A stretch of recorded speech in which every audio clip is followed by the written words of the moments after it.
Hey everybody, Ryan here with Ray's Latest, and today we got news of Cedric Mullins' official deal, as well as what kind of roster move we were looking at to kind of make room for him on that 40-man roster, and that happened to be Yaniel Courier. So, he hasn't pitched at the big league level yet. He's been on the Rays 40-man all of last season. So, it's not necessarily a big bullpen loss, in my opinion. I think there could have been some better options from an outfield perspective to possibly DFA, but I do think that this move is kind of tailored more towards him possibly getting traded in the next couple days, heading into winter meetings next week. So I do think that him being DFA'd is kind of just probably more of a front office thing of alluring into, hey, we're probably going to trade you. We're DFAing you now to make room on the 40 man for Cedric, but you're going to get traded here soon. So we'll see kind of where he lands and if he gets re-signed back to a non-40 man on the minor league roster. We could see that happening as well. But in his minor league career, he's thrown at a 3.10 ERA. He's been in the minors since 2021, so he's been there for about 5 years now. He has thrown in 97 games, 371.1 innings, with 486 strikeouts and 219 walks, which equals out to about 11.8 K per nine and a 5.3 walk per nine, which from a starter's perspective, that's an ideal number. I mean, having 11 pushing 12 strikeouts per 9 innings is kind of what you want from a starter.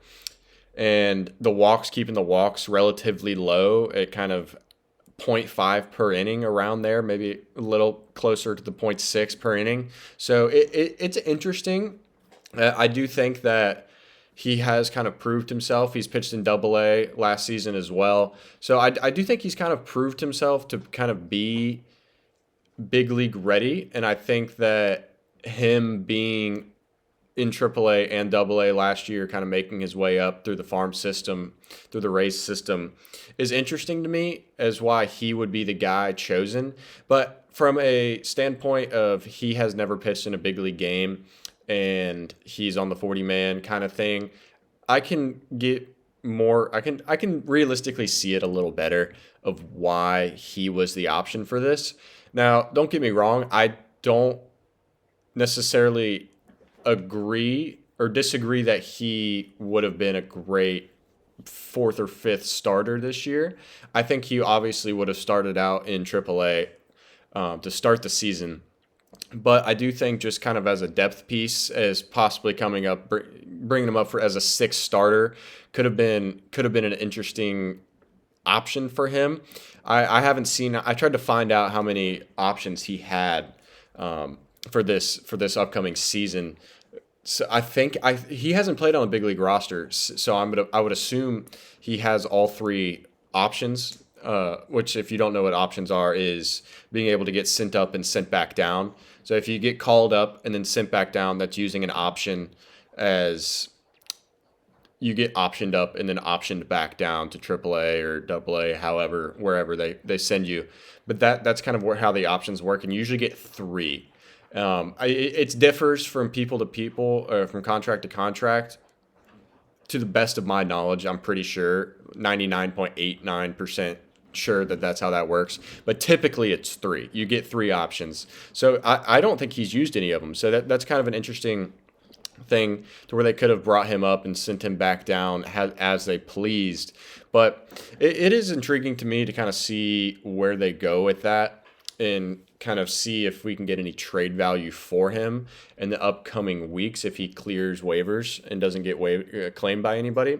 So, which from the Rays perspective, we've had very good luck with guys that we've waived. They have all cleared waivers and either returned back to Tampa or were traded after they cleared. So it's interesting as it looks like the guys that we're picking to DFA are guys that nobody else wants, it looks like, or doesn't have room for in that nature. So it's interesting to just kind of see where he ends up and if we do end up trading him in the upcoming week.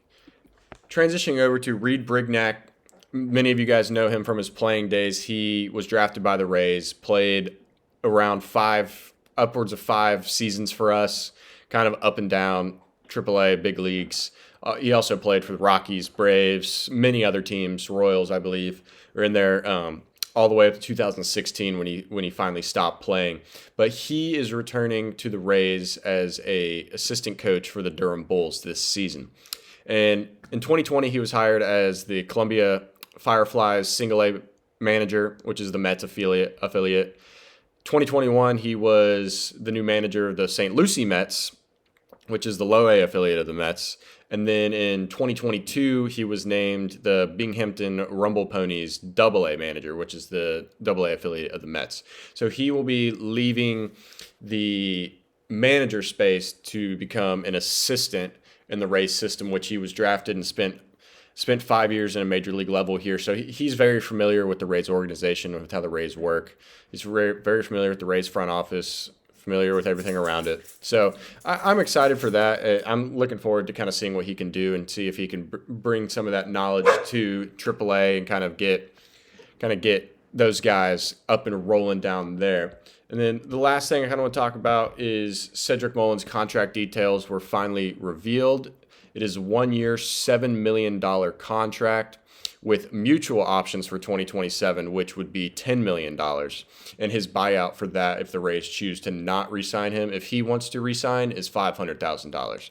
So it's a very intriguing contract to me, considering how poorly he's played the last 3 seasons. I think that $7 million is an interesting amount, and I think it's a little too much, especially with kind of seeing the I do believe that the mutual option being $10 million is kind of one of those things where, hey, if he's Cedric Mullins from 2021, $10 million is really cheap for that guy.